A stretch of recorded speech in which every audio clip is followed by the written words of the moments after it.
he wrote, "I hope that I can be with Applejack in the afterlife. My life has no meaning without her."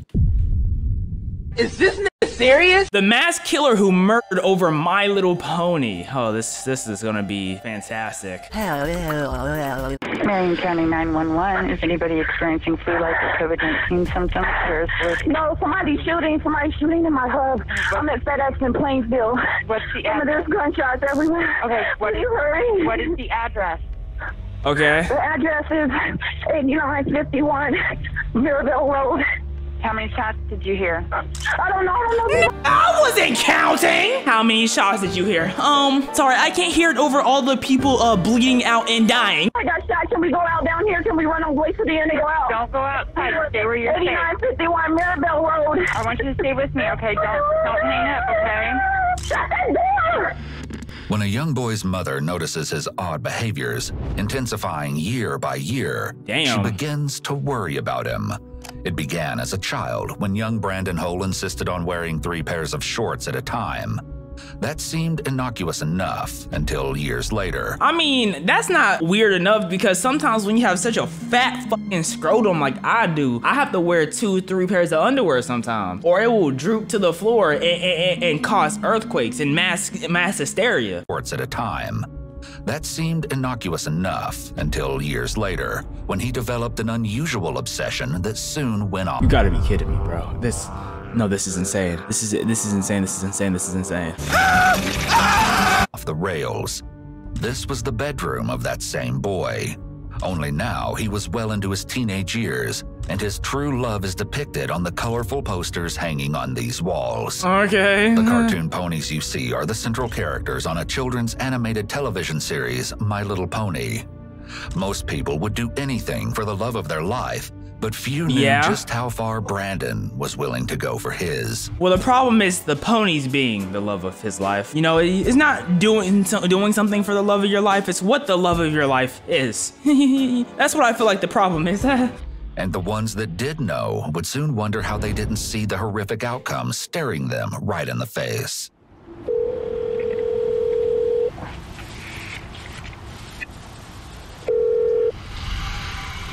Hello? Hi, can I speak with Brandon, please? Oh, yeah, this is Brandon. Brandon Hole was no stranger to tragedy. Okay. In this phone call with police, you'll quickly learn how his demons began to develop at such an early age. His mother, Sheila, estimates he was only 4 years old as When she his describes dad the died? dramatic incident you're about to hear. Oh, no. I mean, he'd like be real depressed one day and be like, you know, I ought to just do what my dad did. How did his dad kill himself? Dang. So, Okay. Did he find him or did he see that? no, he was there when we got into a real bad argument, and his dad said that, you know, hey, whatever, if you leave with the kids, I'm going to kill myself, and I said, go ahead. He Oh. Okay. was, I think, 4 then. It seemed this haunting Damn. memory would follow Brandon everywhere he went for the rest of his life. What the hell? Before long, Sheila would see his struggles start to manifest in unusual behaviors, Like the shape of his head? My bad. including his insistence on wearing 3 pairs of shorts at a time, the way he would rock back and forth as he watched television, and how if his routine tasks were interrupted, the whole sequence would begin again. He Can I was get some eventually examples? diagnosed with obsessive-compulsive disorder. Sensing something was off, Sheila took her troubled son to Barrington Health Center in Indianapolis. But there she would learn there was more going on than she ever knew. Like? The first visit in 2011, when Brandon was 9, would prove to be his first of many. But with every visit, the outcomes grew worse and worse. Okay. And ultimately, it all culminated in some of the most terrorizing moments ever caught on camera. I'm gonna need you to get to the point because I feel like you just keep tickling around what you want to talk about, but you're not attacking it. You said one of his problems was rocking back and forth while watching television. If that's the case, then I'm crazy. Do I look crazy to you? Less than a year after being diagnosed with a bevy of disorders, including disruptive A behavior bevy? disorder, anxiety, obsessive-compulsive disorder, and depression, Brandon's behaviors would soon become much more aggressive. Thanks to his ever-increasing temper, his mother took him back for another visit 1 year later. Okay. As it turned out, his mother's fears were no exaggeration, and the medical records are damning evidence that prove it. From excessive lying to disrespectful behavior, Brandon's temper was now only part of a growing list of concerns. Imagine this Brandon had got to watch Cocomelon, bro. He would be insane. Imagine he had access to Cocomelon, bro. Absolutely not. He's already insane. He would be next level insanity. He'd be, I don't even have no names in my head. But for Brandon, it was just the beginning. It's May of 2013. Brandon is 11. Okay. A police officer was dispatched to the home Sheila and Brandon shared with Sheila's boyfriend, Keith Larson. Hey, Keith! Now he has a dad were figure. Engaged in a water fight, and when Keith sprayed him with the garden hose, Brandon flew into an unexpected rage. Lame ass He locked kid. himself in the bathroom where he proceeded to destroy items inside. Yeah, honestly, is there like a restart character selection screen? I feel like you can I'm assuming this is like Sims. We could just restart, right? Because ain't no way this man got pressed from getting sprayed with water. Sheila alleged that she picked the lock, after which Brandon left the bathroom and Sheila became his target. What? That's when Brandon snapped. He punched and slapped Sheila in the face multiple times, kicked her in the legs, and bit her on the forearm. She followed as he ran for the kitchen and grabbed 2 table knives out of a drawer. Then, in a mad scramble, charged at his own mother. My nigga, you couldn't hold down an 11-year-old. Where's Kate at? He trapped her in the family room and wouldn't allow her to leave. It seemed like something unthinkable was about to happen. But just when she thought there was no escape, police arrived in the nick of time. In the what of time? In the nick of time. We pronounce that nick of time. Nick of. We know what you said, bro, but we'll let it slide, bro. And the madness for now came to an end. Somehow, Sheila only sustained a small wound to her right forearm. If we keep it a buck, if the police arrived there at nigga time, they wouldn't have been there in time. Sheila would have been dead. So that's how I know he meant nick of time, because if they would have been nigga time, she would have been cut up, bro. But her fears about her son's behavior leading up to this point had been all but confirmed. The incident ended in Brandon receiving several months of probation. Good. After that incident with his mother, everything continued in the same direction, and every year, Brandon would ascend another step on that stairway to madness. He quit school in 2014 and never got beyond the 6th grade level. Who keeps a dumbbell on their desk with a Dr. Pepper and paper towel rolls, bro? That man is curling with one hand, beating with the other, and drinking Dr. That is so disgusting. I'm about to blow. Stayed home, his depression ever present, and isolated from the world, worsening his condition. It seemed to manifest in his chilling search history.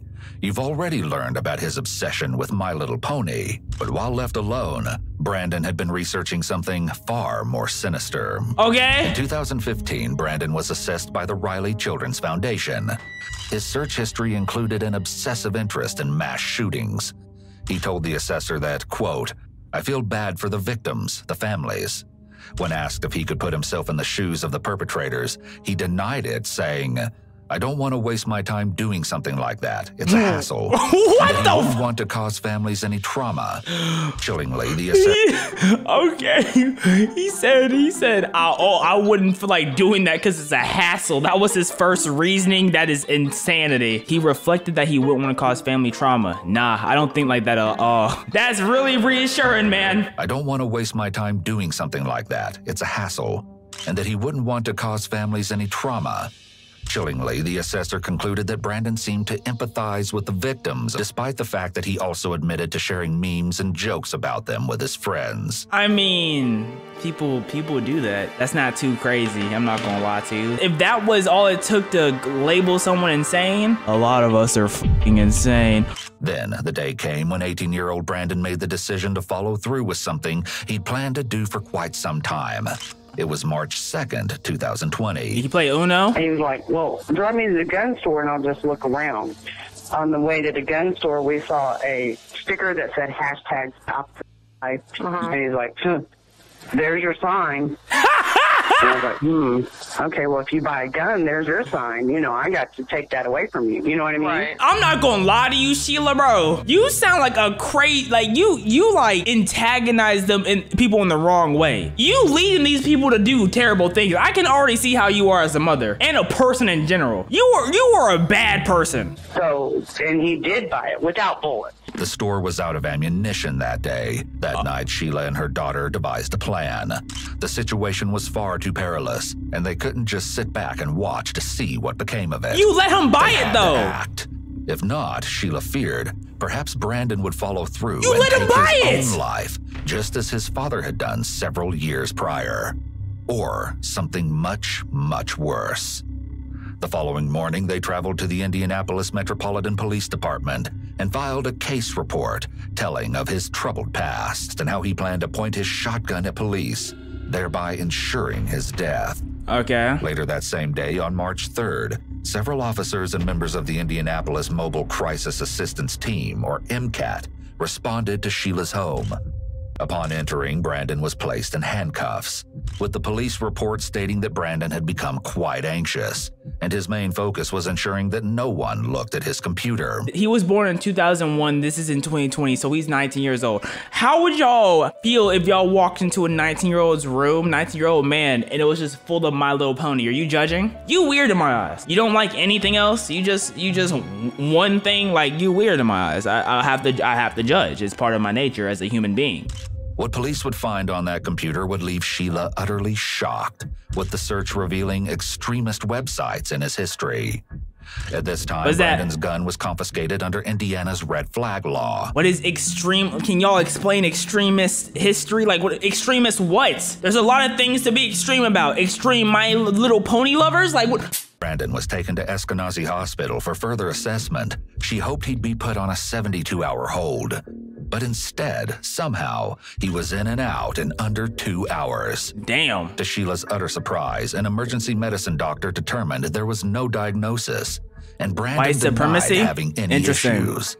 What's more shocking, there's no record that indicates a formal psychological assessment was ever conducted on Brandon during this visit. Wow, they lied. Sheila's cries for help. A few days after the visit to Eskenazi Hospital, a detective contacted Sheila concerning his confiscated shotgun. I just needed to talk to you about what happened with Brandon. My role in this is simply just to see if we're going to file a retention case. If they file a retention case, he would also be deemed to be a dangerous person, which only means that he wouldn't be able to purchase a firearm. That's good. This isn't a criminal record, and it's not, you can't even see it. Like, if somebody were to search for criminal cases and stuff, these cases don't go into there because they're just civil. Once they get filed, like if I needed to check on one, I can't even do it. I have to send an email to the prosecutor's office and ask them to look because they're the only ones that can access it. So to see like what the status of it is. Then, when the FBI visited with Sheila the following month, they would unknowingly add fuel to the fire. Oh, Lord. An agent, along with another officer, visited Sheila's home and asked to meet with Brandon.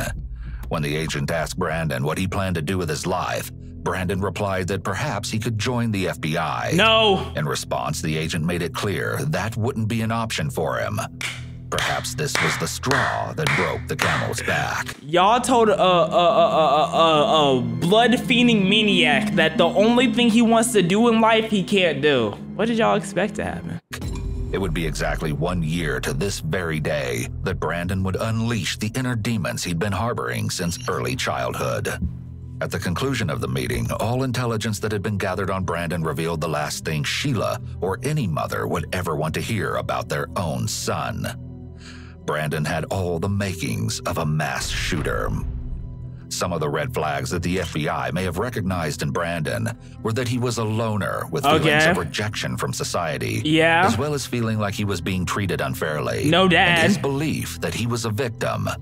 Other red flags that Brandon showed were his symptoms of depression, homicidal thoughts, violent fantasies, and anger problems. And he likes My Little Pony too much. With the other warning signs were his traits of narcissism, and most concerning of all, his My Little Pony addiction, past school shootings and mass murder. Or that, you know. Despite the exchange with the FBI agent, Brandon, for a time, seemed to be on the up and up.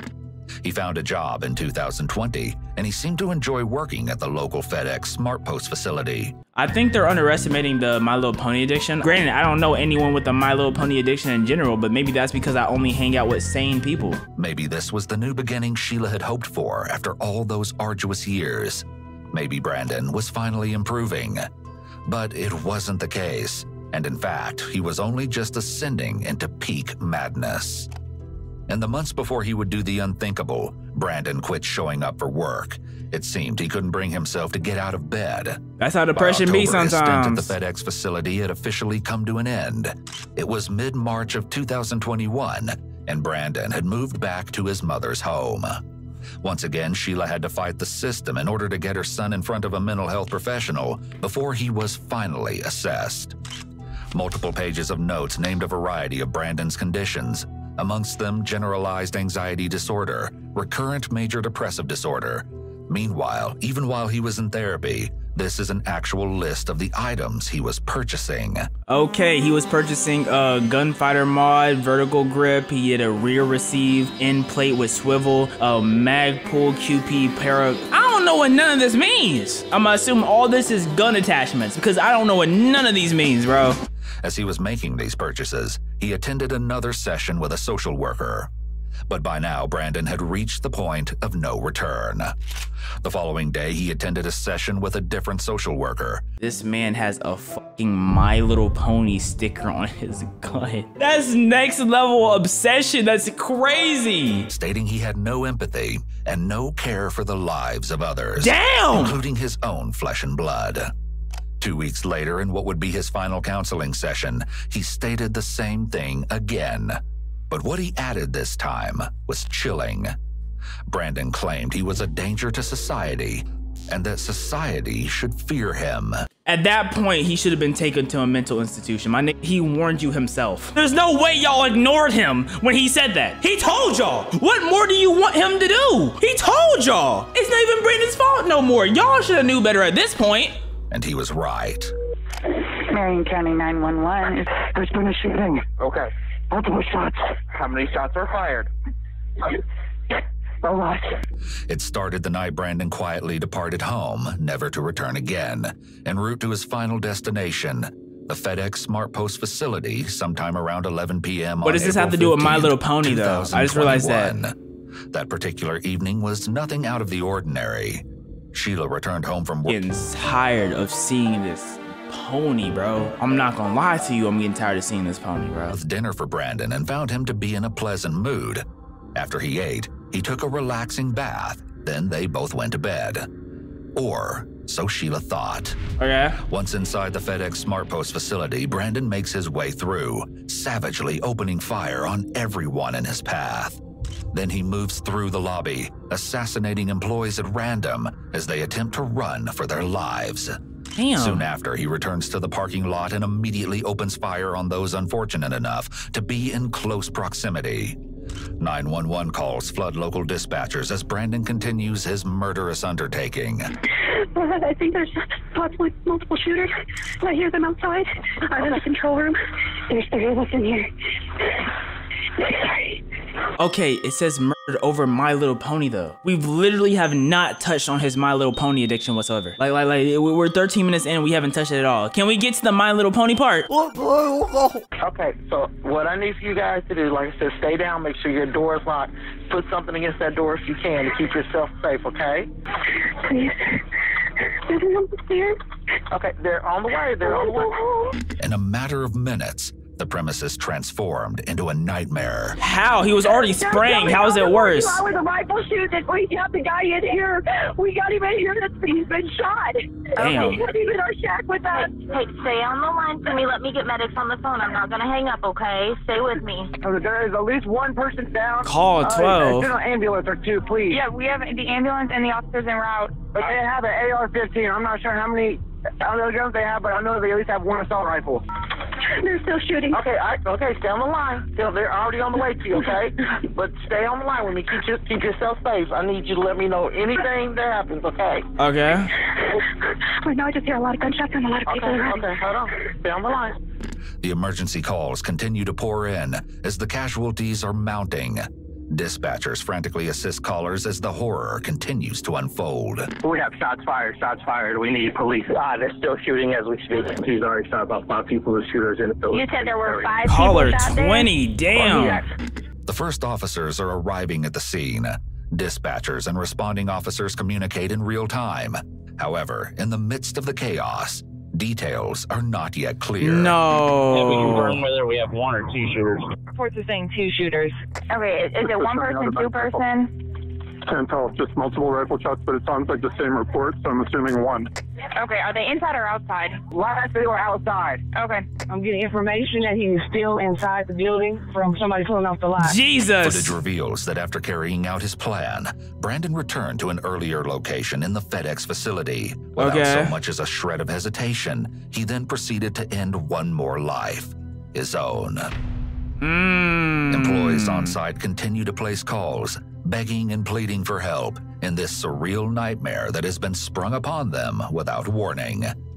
As far as they are aware, the shooter is still preying on victims. Is there someplace you can get safe? I want you to stay safe, okay? I don't know because I still hear gunshots. Okay. They're inside the building. Is there someplace you can hide? Is there a desk, something you can get under? No, I hear all this. Where does My Little Pony come in? Like I'm still waiting on the My Little Pony part to come out. I'm not gonna lie to you. I'm at door 235. There is a trailer on this door. Get under. Slide under that. Someplace where you can stay safe, okay? Really well, okay? Stay with me, okay? As Natasha and another employee remain hidden, well over 100 officers are dispatched to the scene. 2 more down, car. This is when, like, I know being an officer sucks, bro. Anxiety is on 12 right now. Now you know your life is at danger if you make one hesitation, bro. That's why I could never be an officer. All it takes is a slight bit of hesitation, and then you're dead, or you jump the gun and you kill someone innocent. I could never do it. White Toyota Camry. Another one down by Silver Explorer, front row. Control, advise Eskenazi will have multiple patients. Advise them to be ready. I'm outside the lobby. I had to get all the people out. He couldn't get through the turnstiles, but he was sticking the gun through. So when he went out to the parking lot, I rushed everybody back through our second set of turnstiles and sent them in the trucks. Damn, she got a beautiful memory. That we can note here in the run so they know where to get to you. And how many people are with you? I can get the cops through. Uh-oh, somebody got the door out there. Is that a police officer or is it him again? It's a police officer. It's a police officer. Judy encounters the officers as they make their way through the building to secure the scene. Dispatchers check in with callers who have remained on the lines. The officers know where you are, okay? I've put that in there, okay? Do you want to stay on the line with me? Okay. Until you get there? Don't leave me. Okay. Yes. We're 17 minutes in, and I haven't heard a single thing over My Little Pony yet. Okay, so I'm waiting patiently, but Nick, where is it at? I'm gonna leave you. I will not leave you then, okay? I'm gonna stay with you then, okay? You're fine, okay? That's perfectly fine. After more than 30 minutes with the dispatcher, and why did he choose FedEx specifically? He worked at FedEx, which means someone at FedEx must have said something to him, which is why he went and shot the place up. But I'm not getting told what they said to him. Help! Help! Help! I'm under. Allegedly, because of the facility's policy that employees couldn't carry cell phones in certain areas, some workers may not have been able to phone for help or contact friends and family during the shooting. The killing spree had come to an end, but the aftermath of the attack is difficult to fathom. He shot so many people. Oh my God, he got Oscar, and Oscar's only been here a week. Damn. They're dead out here. 8 innocent, unwitting victims' lives ended abruptly. Soon, Brandon is located by officers as they confirm that he is now deceased. It was then that Brandon's disturbing motive was revealed. Okay. Brandon was heartbroken over a My Little Pony character. In his final Facebook post on April 15th, 2021, he wrote, "I hope that I can be with Applejack in the afterlife. My life has no meaning without her." Is this nigga serious? So, okay, bro. Okay.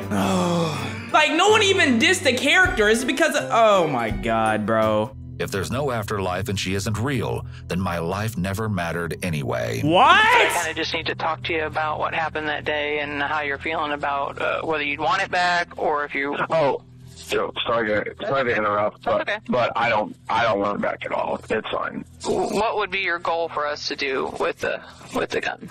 Just destroy it. Okay. Well, yeah, I'd say that.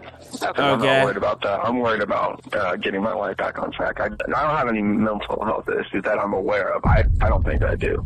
And I wouldn't say depressed, but my feelings to the reason why I got a gun is because I wanted to show my best friend who's really into hunting and stuff. Mainly also for like the fun of shooting it. I mean, if you're getting it back on track, I don't know what it's off track of it unless it's just that you didn't get your high school diploma. I mean, off track. I mean, it's that. I mean, I'd say that. I mean, do you think this, like, not doing anything with your life is on track? I mean, yeah, like, detective, what are you talking about? The nigga clearly off. Why are you trying to make it seem like he not off? And this is why he was able to get away with it. The man told you he was a menace to society, and society should be scared of him. At that point, y'all should have had eyes on him at all times. The man posts something about Applejack with the AR-15 talking about my life has no meaning without her. I don't think so. No, but I also think that could make me sad and depressed if I felt like a failure or whatever, but apparently that's not what you're feeling, so. I just signed up for GED. I'm going to get my GED. I'm going to counseling or therapy, or I'm not really sure what the correct term is. Yeah. And I'm going to try to get my life back on track, and I'm really trying hard. The FBI concluded Brandon's purpose was to demonstrate his masculinity and capability while fulfilling a final desire to experience people. It was a moment in time that further reinforced the importance of not only recognizing red flags, but acting upon them too. Those 8 lives that were lost that day ranged in age from 19 years to 74 years, and include Matthew Alexander, Samaria Blackwell, Amarjeet Johal, Jasvinder Kaur, Jaswinder Singh, Amarjeet Sekhan, Carly Smith, and John Weissert. I felt like he was targeting a certain crowd, but I'm not gonna say anything else, but it definitely felt like there was some targeting going on. Golly. Brandon's mother wants her son to know that when she cries these days, it's not for him, it's for the victims. Yo, mother, you're part of the problem too. Every word I've heard from you was something negative. Your husband said, I'm gonna kill myself if you do this. Do it. What? Your son talking about some, I'm gonna get a gun and do whatever. You said, you like reinforcing him or challenging him. You are a bad person. And then the detectives or FBI, whoever ignored saying that he was a problem to society, y'all also a problem. She could talk to him today, she'd say, I grieve those people more than I ever will you. You're the reason his dad died. You started the spiral in the first place. You literally told his dad to commit. You told him to get a gun. And now